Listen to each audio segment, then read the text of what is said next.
Everyone, good morning. কেমন আছো সবাই? আশা করি তোমরা সবাই অনেক ভালো আছো, সুস্থ আছো। আমরাও কিন্তু বেশ ভালো আছি। আমি শ্যামলী, আমার এই ছোট্ট পরিবারে আরও একটি নতুন ব্লগে তোমাদের সবাইকে অনেক ভালোবাসা, অনেক ওয়েলকাম জানাই। এখন বাজে 9টা। আমি কিন্তু উঠেছি 8টায়। তো 8টা থেকে এটা ওটা কাজ করতে 9টা বেজে গেছে। তারপরে এই যে 9টার সময় সবাই উঠে পড়েছে। এই যে চা খাবো, তাই চাটা বানিয়ে নিয়েছি। চায়ের সঙ্গে বেশি কিছু না, এই যে বিস্কিট নিয়ে নিয়েছি আর টোস্ট নেব, ব্যাস। এটা দিয়েই চা খাবো আমরা আজকে। আর এই যে আমার মেয়েকে টোস্ট খাইয়ে দিয়েছি। তো টোস্ট খাচ্ছে, একবার আধবার খাচ্ছে, তারপরে খেতে চাচ্ছে না। তো যাই হোক, আমার ছেলে এখনও ঘুমাচ্ছে, তাই ও আসেনি। আর মেয়েকে খাইয়ে দিচ্ছি। তো উঠলে ওকেও খাইয়ে দেব। আর আমরাও খেয়ে নিচ্ছি চাটা খাওয়ার পরেই যেন শরীরে জান এসে, নাহলে তো একদম মানে যেন ঘুম পায়, যতই ঘুমোই না কেন ঘুম পায়। তো চাটা খেলে এনার্জি এসে শরীরে। কখনো কখনো রাতে রুটি বানালে সেই রুটি যদি রয়ে যায়, চায়ের সাথে খেয়ে নিই। বাসি রুটি তো চা দিয়ে খেতে ভালোই লাগে, তো আমার তো ভালো লাগে, তাই আমি খেয়ে নিই। তো আজকে ওই সব কিছুই নেই, রুটিও নেই, কিছু নেই। তো ব্রেডও আনেনি, তো যে ব্রেড সেঁকে খাবো। তো এমনি চা বিস্কিট খেয়ে নিচ্ছি, যদি খিদে পায় তো আবার দুটো মুড়ি খেয়ে নিতে পারবো। তো এখন তো 9টা বাজে। তো তারপরে তো এবারে সারাদিন আছে, 3টের সময় ভাত খেতে পাবো, টাইম পাবো। তাই মধ্যিখানে যদি খিদে পায় তো মুড়ি দুটো নিয়ে খেয়ে নেবো। আর এদের তাড়াতাড়ি করে ভাত রেঁধে দিই, ভাত একটু ডাল একটু ডিমের ভুর্জি করে ওদেরকে ভাত খাইয়ে দিই। কারণ এমনি ডাল ভাত এরা খেতে চায় না। আর আমাদের যে সবজি হয়, সবজিটা একটু দেরি হয়, তো তখন ওদেরকে খিদে পায়, কান্নাকাটি করে। তো আমাদের সবজির জন্য বসে থাকলে তো আর হবে না। তো ওদেরকে একটু ডিম হোক, কোনোদিনও মাছ, যেদিনে মাছ হয় সেদিনে মাছ দিয়ে, ডাল দিয়ে, ভাত দিয়ে খাইয়ে দিই। খাটের বেডশিটটা চেঞ্জ করছি, তো বাবু চেঞ্জ করতে দিচ্ছে না, টেনে নিচ্ছে। তো এইভাবে অনেক টাইম চলে যায় ওদেরকে সর করতে করতে কিনা। তারপরে যে দেখো বিছনার উপরে উঠে পড়েছে, যে বাবু তোমরা নেমে পড়ো, তো নামবে নি ওরা, আরও উঠে। আর মেয়েটা তো আরও, মেয়েটা চুপ করে দাঁড়িয়ে আছে, এই যে নামতে চাইনি, ওকে আবার ধরে নামাতে হলো তবে নামলো। তো এই যে বাবু আবার উঠে পড়ছে, দেখছো? ওর পাপ্পা বাবুকে ধরে নিয়ে গেল। আর আমার মেয়ে দেখো যে ইনি দাঁড়িয়ে আছে, দুধ খেতে দিয়েছিলাম, তো দুধের বোতলটা সাথে করে নিয়ে চলে এসছে। যে দেখছে মাম্মা আমার বিছানা পাচ্ছে, তো চলে এসেছে বোতল নিয়ে। তো বোতলটা বললাম তুমি ভেতরে রেখে এসো, তো রেখে আসেনি। তো এই যে এখানে ফেলে দিয়েছে। তো আমি যে চেঞ্জ করছি, তো দাঁড়িয়ে আছে। ঘরে ঝাড়ু পোছা মারলেও কি না, তখন ওই রকম আগে ঝাড়ুর আগে তারপরে যে নোংরাগুলো ওগুলোকে ছড়িয়ে ছিটিয়ে দেবে। এই রকমভাবে আমাকে না খুব মানে খুব ওরা দুষ্টুমি করে, আমাকে খুব মানে ডিস্টার্ব করে। কাজের সময় কি না, যেখানে আধ ঘন্টায় কাজে হয়ে যাবে, সেটা 1 ঘন্টা কাজ টাইম লাগে আমার। দেখছো তো বাবু গিয়ে আবার বসে পড়ছে, ওর পাপা নিয়ে গেছিলো কিন্তু তবুও আবার এসে উঠে পড়েছে। তা ওদেরকে টেনে নিয়ে চলে গেলাম।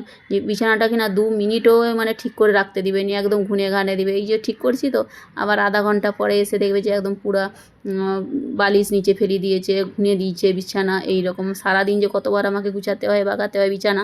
আর একটু বিছানা কেমন টান হয়ে থাকলে ভালো লাগে। সেই এরকম বিছানা চাদরগুলো কীরকম কুচকানা হয়ে গেলে না, একদম ভালো লাগেনি। তো ওরা সেটাই করে। ওদেরকে বেশিরভাগ ওই জন্য বেডরুমে আসতে দিইনি আমি। যেখানে লিভিং রুম, ওইখানেই ওরা বসে টিভি দেখে। তো বেডরুমে বেশিরভাগ আমি দরজা লাগিয়ে দিই। ওই যখন শুয়ে থাকে, ঘুমায়, তখন এই বেডরুমে নিয়ে আসি ওদেরকে। তো এই যে কথা বলতে বলতে আমি কিচেনে চলে আসলাম। কালকে যে রাতে আমি বাসনগুলো ধুয়ে রেখেছিলাম, সেগুলো শুকিয়ে গেছে। সারা রাত ওই জালিতেই থাকে, কারণ জলটা ঝরার জন্যে। আর জল ঝরে গেলে সকালবেলায় বাসনগুলো এতেই এই ট্রলিতে ভালো করে গুছিয়ে রেখে দিই। কারণ আবার যে সারাদিন বাসন হবে, ওই জালিতে রাখতে হবে। তো কারণ ভিজা আর শুকনা বাসন, যদি আবার শুকনা বাসনে জল পড়ে কিরকম একটা দাগ হয়ে যায়। তো ওই জন্য আমি কী করি, সমস্ত শুকনা বাসন আগে গুছিয়ে রেখে দিই, তারপরে আবার ওতে ভিজা বাসনগুলো ওতে রাখি। কীরকম একটা দাগ হয়ে গেলেও কি না, সেই বাসনও যেন মানে ভালো লাগেনি। তো পরিষ্কার পরিচ্ছন্ন একটা যেন বাসনে যেন দাগ না দেখতে পাওয়া যায়, এই রকম ধরনের আমার আর কি। যেখানেই কাজ করবো ঠিক সেখানেই চলে আসবো। ওর পাপ্পা যতই ঘরে থাকুক, তো ওর পাপ্পার কাছে থাকবে না। এই যে আমি বাসন গুছাতে এসেছি, এখানে চলে এসছে, কী বাসন লুবো না লুবো। ওকে যে বাসন গুছানোর সময় ওরা এসে এমন ডিস্টার্ব করে, সমস্ত বাসন নিয়ে নেবে, নিয়ে ছোড়ানা ছিটানা করতে লেগে যাবে। ও দিয়ে চলে গেছে। তো আমি বাসনটা ঝটপটে যে গুছিয়ে নিচ্ছি। তারপরে এই যে বিছানার ডাব্বাগুলো ওরা সব নিয়ে যে খেলাধুলা করে লিভিং রুমে যেয়ে। তো আজকে তো নিয়ে যাইনি এখনও। তো এই যে গুছিয়ে বাগিয়ে রাখতেছি। কতবার যে আমি গুছিয়ে বাগিয়ে রাখি, সে মানে গোনা যাবে না। সারাদিনে যেন কাজের শেষ নেই, মানে তুমি যত কাজ করো যেন কাজ শেষ হতে চায়নি। গৃহিণীর যে কত কাজ থাকে, খুঁটিনাটি এথায় পরিষ্কার করো সেথায় পরিষ্কার করো, কোথায় কাঁচের উপরে পরিষ্কার করো, টিভির উপর পরিষ্কার করো, ধুলা জমে গেছে যদি একটু উপর দিকেও তাকাই একটু ফাঁদ দেখতে পেলাম, আবার ঝাড়ুটা নিয়ে এসে আবার ফাঁদটা ঝেড়ে দিলাম, এই রকম আর কি। জানলা দরজা বন্ধ থাকলেও কি হবে, কোথা দিয়ে যে এত মানে ধুলো আসে। আমাকে সবাই বলে তুই 7 তলায় থাকিস কি করে এত ধুলাবালি আসে, তো 7 তলায় বলে কি ধুলোবালি আসবে নি? ধুলোবালি সব জায়গাতেই, 7 তলা হোক আর 8 তলাই হোক। তো যাই হোক, পরিষ্কার পরিচ্ছন্ন তো করতেই হবে। আর এই যে ঝাড়ু মেরে নিচ্ছি, ঝাড়ু মেরে নেওয়ার পরে তারপরে ওই যে ওদেরকে স্নান করাবো, গরম জল করে ওই যে গামলিতে ঢেলে দিয়েছি। তো ওর পাপা দাঁড়িয়ে আছে যে কখন স্নান করাবো আমি। তো ওদের স্নান হয়ে গেলে কী হয় বলো তো, তো ওর পাপাও স্নান করে দোকানে যাবে আর কি। নাহলে দুজনকে স্নান করিয়ে একজন মুছতে হয়, আমি স্নান করিয়ে দিলে তো ওর পাপা মুছে দেয়, জামা পরিয়ে দেয়, তারপর ও স্নান করে দোকানে যায় আর কি। ওই যে বললাম চা বিস্কিট খেয়ে নিয়েছি ব্যাস ওটাই। আমার যদি খিদে পায় আমি দুটো মুড়ি খাই, কিন্তু এদের পাপা মানে সানুর পাপা খায়নি আর কিছু, সে একবারই ভাত খাবে 2-2:30টার সময় করে এসে। তো যাই হোক, কথা বলতে বলতে ওদেরকে স্নান করিয়ে খাইয়ে দাইয়ে দিয়েছি। ওর পাপাও দোকান চলে গেছে। আর এই যে আমি সবজি কাটছি, আমার পেছন পেছন কাঁদছে, কারণ কি ওদেরকে এবারে ঘুম পাড়াতে হবে, ওদের দুজনকে কোলে নিতে হবে, কোলে নিলে তবে ওরা ঘুমাবে। তা টাইমও হয়ে গেছে অনেক। আমি ভাবছি যে সবজিটা কুটে নিই, আজকে ভেন্ডির তরকারি হবে, ভেন্ডি দিয়ে আর চিংড়ি মাছ দিয়ে একটা সবজি করবো আর কি। তো এই যে আমাকে কাটতেই দিচ্ছে, ঠিলে দিচ্ছে, আর বঁটিটা আমি উপরেই রাখি, কারণ নিচে কাটলে না ওরা পুরো দুজনই এমন ডিস্টার্ব করে, তো বঁটির উপরে পড়ে গেলে কোনো অসুবিধা হতে পারে।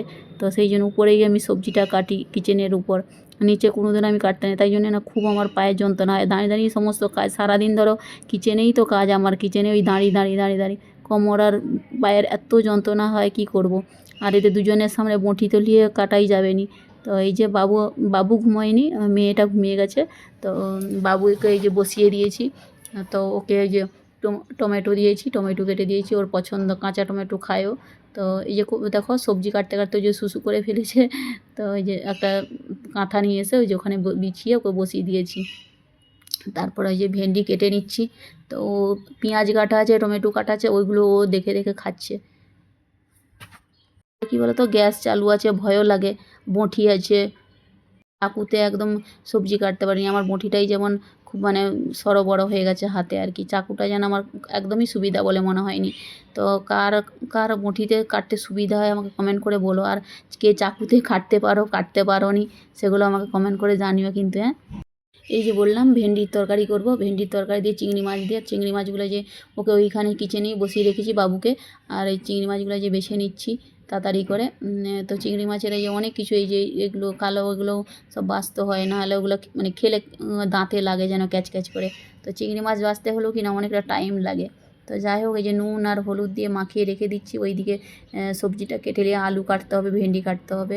তো অর্ধেক কাটতে কাটতে এইদিকের আগে করে নিচ্ছি আর কি। আমি কী করেছি বলো তো, চিংড়ি মাছটাতে কড়ি পাতা, তারপরে যে 2টো রসুন নিয়েছি কুচিয়ে, ওই চিংড়ি মাছে মাখিয়ে নিয়েছি আর কি, হলুদ নুন, 2টো কড়ি পাতা আর রসুন, তো এগুলো দিয়ে মাখিয়ে রেখে দিয়েছি। তা ওইটা সরষের তেল দিয়ে আর ওই চিংড়ি মাছটা ভাজা করলে ওর তেলটাও খেতে খুব সুন্দর লাগে। আর চিংড়ি মাছগুলো যদি ভাজাও খাও, একটা রসুনের স্মেল একটা থাকে, খুব সুন্দর একটা মানে স্মেল আসে, আর চিংড়ি মাছটার টেস্টটাও খুব ভালো হয়। তো চিংড়ি মাছটা ভাজার আগে ওই চিংড়ি মাছটা আর কি মাখাবো, আলু ভাতে মাখাবো, আলু চোখা বানাবো আর কি। তো তার জন্যে গোটা লঙ্কা, লাল লঙ্কা ভেজে নিলাম, তারপরে পেঁয়াজ ভেজে নিয়েছি, ওতেই আমি চিংড়ি মাছটা তুলে দেবো, কারণ চিংড়ি মাছের এই কড়াতেই তুলে দেবো আর কি, আর কড়াটা ধোবো না আর কি। মাছ ভাজার পরে তার পেঁয়াজ ভাজা যাবে নি। আচ্ছা, এই দেখো দেখো বাবু কী করছে, ভেন্ডিগুলো যে কেটে রেখেছি, ভেন্ডি আর পেঁয়াজ এগুলো কেটে রেখেছি সব মানে ছড়িয়ে ছিটিয়ে দিচ্ছে, আর পেঁয়াজগুলো যে বেছে বেছে খাচ্ছে জানো। ও কাঁচা পেঁয়াজ দুইজনে খুব খেতে ভালোবাসে, টমেটো কাঁচা পেঁয়াজ, কাঁচা পেঁয়াজ চোখ দিয়ে জল বেরিয়ে যাবে তবুও কাঁচা পেঁয়াজগুলো খাবে জানো। আর না দিলে কি কান্নাকাটি করবে একদম। আলুর চোখা বানালে তো তোমার পেঁয়াজ আর লঙ্কা ভাজা তো চাই, ওগুলো তো একদম মাস্ট। তো এই যে ওগুলো ভেজে নিয়েছি, তারপরে যে চিংড়ি মাছগুলো তুলে দিয়েছি একসাথেই, রসুন টসুন দিয়ে একদম ভালো করে। তো খেতে খুবই ভালো লাগে, তোমরাও এইভাবে বানিয়ে দেখবে একদিন, কেমন লাগে তাও কমেন্ট করে জানাবে। আনু আর সানু আমার মানে ছেলে মেয়ে, এরা দুজনে কিনা অন্যান্য মাছ খেতে চায়নি, এই চিংড়ি মাছটা তবুও খায়, ভালোই খায় ওরা, তো ওদেরকে ওই ভাজা দিয়ে দেবো। তো এতে তো আর লঙ্কা গুঁড়া বা কিছু দিইনি, তো বা কাঁচা লঙ্কা কিছুই দিইনি, তো ওদেরকে খেতে দিলে ওরা খেয়ে নেয়। তো এই যে ভেন্ডিটা ভাজা করে নিচ্ছি। আগে ভেন্ডিটা ভাজা করে ক্যামেরার পেছনে আনু মানে আমার ছেলে এই যে এত দুষ্টুমি করছে, কিন্তু তোমাদেরকে সেগুলো দেখাতে পারছি না, সব কিছু তো দেখানোও যাচ্ছে না। তো এই এমন সমস্ত ভেন্ডিগুলোকে ছড়িয়ে দিয়েছিল কিচেনের উপর, সেগুলোকে গুঁড়িয়ে যে তাড়াতাড়ি করে যে ভেজে নিলাম। আর এত দুষ্টুমি দুজনেই করে, যাই হোক একজন ঘুমাচ্ছে বলে তাই তাই একে উপরে মানে বস করে দিয়েছি কিচেনের উপর, নাহলে দুজনেই এমন পায়ে পায়ে জোড়ায়, রান্নাও করতে দেবে না, কোনো কিছু কাটতেও দেবে না, শুধু আমাকে ঠিলে দেবে জানো তো। তারপরে যে আলুটা তুলে দিয়েছি, আলুটা ভেজে নিচ্ছি। তারপরে যে দুটো পেঁয়াজ দিয়ে দিলাম। ভেন্ডির তরকারি পেঁয়াজ দিয়ে তো করি, পেঁয়াজ দিয়েই করি। আর চিংড়ি মাছটা তো রসুন দিয়ে তো ভাজাই হয়েছে, মানে রসুনের স্মেল তো থাকবেই। তো এইরকমভাবেই করি, তো ভালো লাগে আমাদেরকে। আনু আর সানু এখনও 2 বছরের পূর্ণ হয়নি, তো এই জানুয়ারির 23 তারিখেতে হবে আর কি 2 বছরের পূর্ণ হবে। কিন্তু ওরা কিন্তু সবজি খায়, আমরা যে সবজিটা বানাই কি না ওরাও একটু একটু খায়। তো আমি ঝাল ওই জন্য বেশি দিইনি, ওরা খায় বলে। তো ওরা শুধু ডাল বা ওদের জন্য যে ডাল হয় ওইটা দিয়ে ভাত খেতে চায় না, আমাদের তরকারি একটু মিক্স করে দিলে ওদের ডাল ভাতের সাথে, তো ওরা আমাদের বিশেষ করে আনু একটু তরকারি বা ঝাল খেতে পছন্দ করে, সানু অতটা খায়নি, তো আনুকে খুব ভালো লাগে। এই যে আলু ভাজার পর টমেটো দিয়ে দিয়েছি, টমেটো, হলুদ, নুন, তারপরে ধনে গুঁড়ো, এইসব লঙ্কা গুঁড়ো এইসব দিয়ে নেড়ে নিয়েছি, নেড়ে জল রেখেছি। তবে আমি আর বেশি অন্যান্য কিছু মশলা দেবো না, বা সরষে বাটা বা কোনো কিছুই না, পোস্ত বাটা কিছু দেবো না। অন্যান্য মশলা দিলে যেন তার কোনো টেস্ট মানে চিংড়ি মাছের যে টেস্টটা সেটাই চলে যায় যেন মনে হয়।